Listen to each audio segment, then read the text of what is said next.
یہاں نوکریاں مرید کرتے رہتے ہیں، سجادگیاں بیٹے لیتے رہتے ہیں۔ سوچ ذاتی ہے نا، ہماری ذاتی سوچ ہے۔ ایک پیر صاحب میرے دوست تھے، ان کا انتقال ہو گیا تو مجھے بلایا گیا سجادہ نشینی کے لیے، جو بزم سجی، مجھے بھی کہا گیا دستار میں آپ نے شریک ہونا ہے۔ تو میں نے کہا نہیں، میں نہیں مانوں گا اس کو دستار۔ محبت کا سلسلہ تھا، میری وہاں بات سنی جاتی تھی تو میں نے کر لی، ہر جگہ تو سنی بھی نہیں نہ جاتی، نہ ہم کر سکتے ہیں۔ تو میں نے کہا جناب میں نہیں باندھتا۔ کہا وجہ؟ میں نے کہا یہ تو دورے کرتا تھا، وہ جو مرید سارا دن پیروں میں بیٹھا رہتا تھا حق اس کا بنتا ہے، وہ جو ان کا پخانہ اور پیشاب تک صاف کرتا تھا نا، وہ سجادگی کے قابل ہے، اسے لاؤ، اس کی دستار کرتے ہیں۔ اور میں نے کہا یاد رکھو، جب ہم ملی فائدہ، ہم بڑے بڑے مراکز ہمارے بزرگوں نے قائم کیے، لیکن وہ جس سجادے کے ہاتھ آئے وہ نااہل تھا، اور وہ مراکز تباہ ہو گئے۔ نیا آدمی جو آتا ہے اسے نئے سرے سے بنانا پڑتا ہے، اور ہمارے جیسے لوگ جب تک ادارے بنتے ہیں تب تک بڑھاپا آ جاتا ہے، پھر کہاں کام کریں گے؟ جب تک مواقع ملتے ہیں، وسائل ملتے ہیں، تب تک صحت ہی ساتھ نہیں دیتی، تو کیسے دین کا کام ہوگا؟ 2-2 4-4 500 روپے کے لیے مسائل بنے رہتے ہیں۔ ہم لوگ ان مراکز میں کیا رہ گیا ہے؟ ہم نے بیٹوں کو اور سجادوں کو جب آگے لگایا تو کیا اثر ہوا ہے؟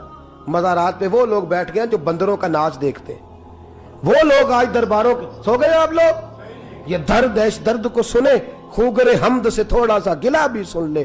آج بڑے بڑے آستانوں پہ شیر پالنے والے، کتے رکھنے والے بیٹھے ہیں، اس لیے کہ ہم نے سوچ کبھی بھی ملی حضرت ابو بکر صدیق۔ سب بولیے، جو ابھی تک نہیں بولے وہ بھی کہیے رضی اللہ تعالی۔ کیا خوبصورت میرے محبوب کے صحابہ ہیں۔ وقت وصال آیا ہے، اپنا بیٹا سیانا ہے، سمجھدار ہے، حضرت محمد بن ابو بکر پڑھے لکھے، دیانتدار، نیک، صحابی رسول ہیں۔ لوگ حضرت ابو بکر صدیق کے پاس آئے، کہنے لگے خلیفہ کون بنے گا آپ کے پاس؟ کہا میرے بعد خطاب کا بیٹا عمر بنے گا، وہ بنیں گے۔ تو کہا حضرت جی آپ کا اپنا بیٹا بھی تو ہے، تو عمر تو بڑا سخت آدمی ہے، آپ اس کو بنا کے جا رہے ہیں، اپنا بھی تو شہزادہ تھا۔ حضرت سے ہاں بیٹا اہل ہو تو بنائے، حضرت علی نے بنایا امام حسن، اہل ہو قابل ہو تو حرج بنائیں، حرج نہیں قابل ہو۔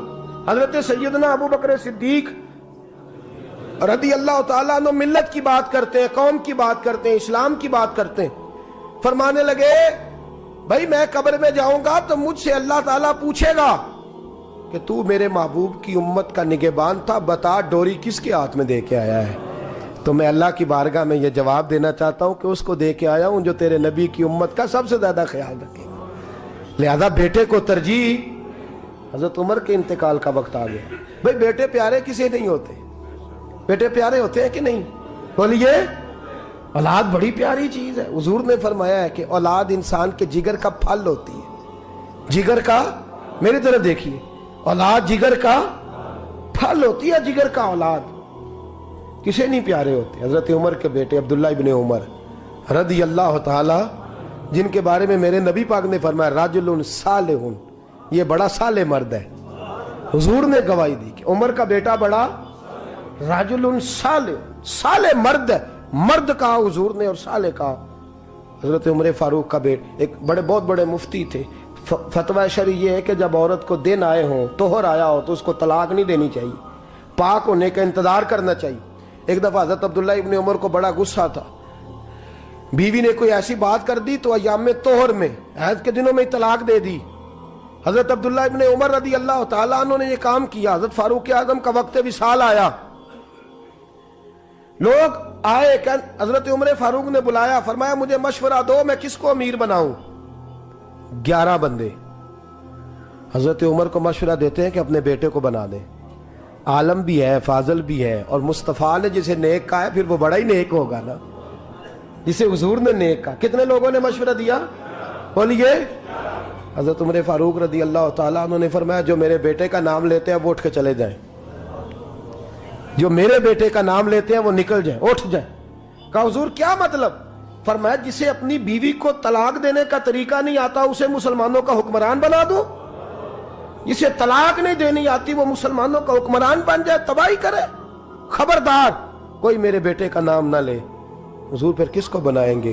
فرمایا 6 بندوں کے نام دیتا ہوں، علی کو بنا لو، عثمان غنی کو بنا لو، حضرت طلحہ کو بنا لو, حضرت عبیداللہ کو حضرت طلحہ بن عبیداللہ کو بنا لو, حضرت سعد بن نبی وقاص کو بنا لو, حضرت عبد الرحمن ابن عوف کو بنا لو, جناب سعید بن زید کو بنا لو. حضرت عمر سے کہا گیا حضور ان لوگوں کو آپ نے چنا ہے, آپ کی رشتہ داری ہے ان سے, دوستی ہے, تعلق ہے, واسطہ ہے. فرمایا نہیں, کیوں چنا ہے, آپ کا میرٹ کیا ہے, کس میرٹ پہ چنا ہے؟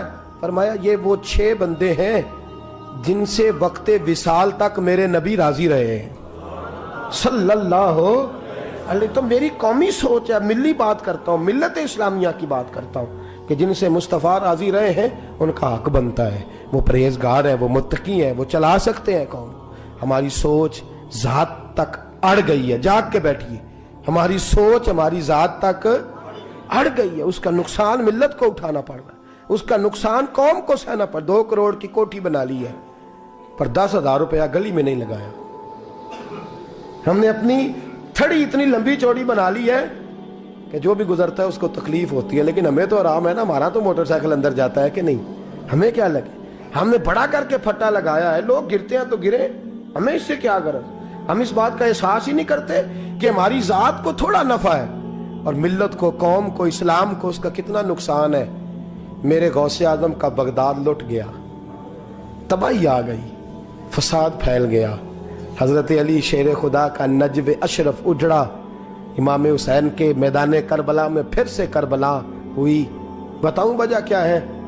صدام کے چند جرنیلوں نے امریکہ کے ہاتھوں اپنے آپ کو بیچا, فیملیوں ساتھ وہ امریکہ چلے گئے. وہاں جا کے امریکہ کی فضاؤں میں وہ ٹھنڈی سانس لے رہے ہیں, اور ظالموں کچھ دن کی زندگی, کچھ دن کا سکون, اور تم نے حضرت سری سختی اور جنید بغدادی کا شہر تباہ کر دیا, اجاڑ کے رکھ دیا. بغداد کے لوگ بھیک مانگ کے کھاتے ہیں, بغداد کے لوگ لوگوں کو لوٹ کر کھاتے. وہاں قحط پڑ گیا مردوں کا قحط پڑ گیا. عورتیں جلوس نکال رہی ہیں کہ مرد 2 شادیاں کریں. تھوڑے نفع کے لیے تم نے اسلام کا سودا کر ڈالا, تم نے بیچ ڈالا ملت کو. اللہ کی بارگاہ میں تم کو جواب نہیں دینا, وہاں تم کو حاضر نہیں ہونا. تھوڑے نفع کے لیے دین کے لمبے چوڑے نقصان, لمبی چوڑی تباہیاں ہم کرتے ہیں. فلسطین سارا لٹ گیا چند مسلمان حکمرانوں کی وجہ سے. امریکہ سے یاری نہیں چھوڑی, دوستی نہیں چھوڑی, اور انہوں نے ساری تباہی کر لی. افغانستان سارا اجڑ گیا. کشمیر آج لوگ ڈے منا رہے ہیں, جھوٹ موٹ کے, آنسو بہا کے لوگوں کو بتایا جا رہا ہے کہ ہمارا بڑا ساتھ ہے. میاں تم اس کاج سے اٹھ چکے ہو, تم پیچھے ہٹ چکے ہو اس کاج سے. یہاں ہر شخص کو اپنی پڑی ہوئی ہے. یہاں ذات بنانے کے, گھر بنانے کے, کاروبار بنانے کے, بنگلے بنانے کے چکر میں یہاں تو سیاستدان ٹکٹیں کنفرم کرا کے رکھتے ہیں. کسی وقت بھی بھاگنا پڑ سکتا ہے, کسی وقت بھی دوڑنا پڑ سکتا ہے. جہاں ذات کے لیے جلوس ہے, ذات کے لیے جھگڑا ہے, ذات کے لیے سارے معاملات ہیں, جس کے گھر کو آگ لگتی ہے وہ جلوس نکالنے لگ جاتا ہے. توجہ ہے میری بات پر؟ جب بھی کوئی جلوس نکالتا ہے نا کسی بھی طبقے کا, تو میں ذرا ٹٹول کے دیکھتا ہوں کہ جب حضور کی ناموس کی باری آئی تھی اس جماعت نے جلوس نکالا تھا کہ نہیں نکالا تھا. آج کئی سرکاری ملازم سڑکوں پہ ہیں, ہمیں کوئی غرض نہیں وہ کس کام کے لیے, لیکن یہی سرکاری ملازم ناموس رسالت کے جلوس پر یہ کہتے تھے ہماری نوکریوں کا مسئلہ ہے, ہم اگر باہر نکلیں گے تو گورنمنٹ ہمیں نکال دے گی. اب کدھر گئی تمہاری نوکریاں, اب کدھر گئے تمہارے معاملات؟ تم نے تھوڑا فائدہ حاصل کیا اور کتنا بڑا تم نے نقصان کیا.